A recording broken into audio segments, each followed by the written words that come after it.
আসসালামু আলাইকুম। মানিকগঞ্জে ঘটে গেল একটি চাঞ্চল্যকর ঘটনা।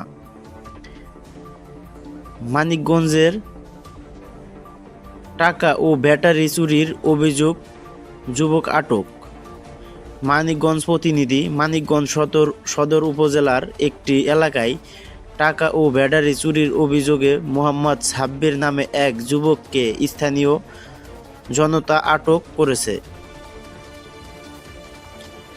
জানা যায়, উপজেলার মনুরা গ্রামের ১ নম্বর ওয়ার্ডের চকপাড়া এলাকায় এ ঘটনা ঘটে।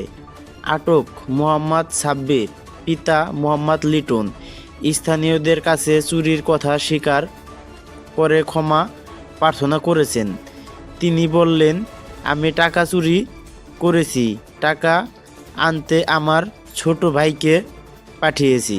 আমি আর কোনোদিন চুরি করব না, আমাকে মাফ করে দিন।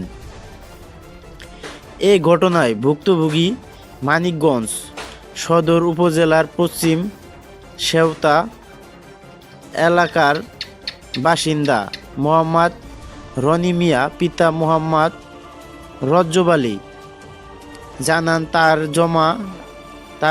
তার জমা রাখা ৫,০০০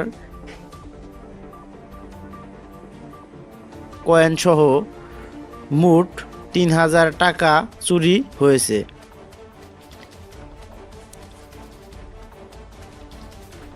তিনি বলেন, আমার টাকা যদি ফেরত না দেয় তাহলে তাকে পুলিশের হাতে তুলে দেওয়া হবে। অন্য ভুক্তভোগী মোহাম্মদ ইমরান হোসেন অভিযোগ করেন, তার অটো গাড়ি প্রায় ৭,০০০ টাকার মূল্যের ব্যাটারি চুরি হয়েছে। তিনি বললেন, সাব্বির নিজে স্বীকার করেছে যে ব্যাটারি সে নিয়েছে এবং ফেরত দেবে বলে আশ্বাস দিয়েছিল। অনেক দিন খোঁজাখুঁজির পর আজ তাকে ধরা হয়েছে। এখন ব্যাটারি ফেরত দেওয়ার দাবি জানাই। স্থানীয়রা জানান, অভিযুক্ত সাব্বির দীর্ঘদিন ধরে নেশা ও চুরির সঙ্গে জড়িত বলে অভিযোগ রয়েছে।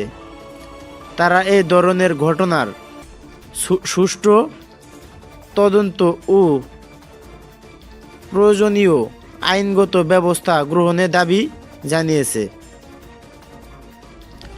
প্রতিবেদক, মানিকগঞ্জ প্রতিনিধি। তো এই ধরনের ভিডিও যদি আপনাদের ভালো লাগে, এই ধরনের নিউজ পেতে চ্যানেলটাকে সাবস্ক্রাইব করে পাশেই থাকবেন এবং লাইক কমেন্ট করতে ভুলবেন না। পাশে থাকা বেল বাটনটা ক্লিক করে রাখবেন পরবর্তী নিউজ পাওয়ার জন্য। ধন্যবাদ সকলকে।